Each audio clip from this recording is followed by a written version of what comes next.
சிரிக்கையிலே வெள்ளி கோலு செதுக்கு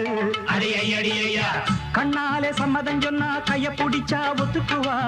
கல்யாணம் பண்ணணும் வைக்கப்படுவா வேறேதும் சங்கடம் இல்ல சங்கதி எல்லாம் கத்துக்குவா விட்டு விலகி நின்னா கட்டி பிடிப்பா வெட்ட வெளியில் ஐயோ ஒரு மெத்த விரிச்சேன் தொட்டு மலர தொட்டு பறிச்சேன் மெல்ல சிரிச்சா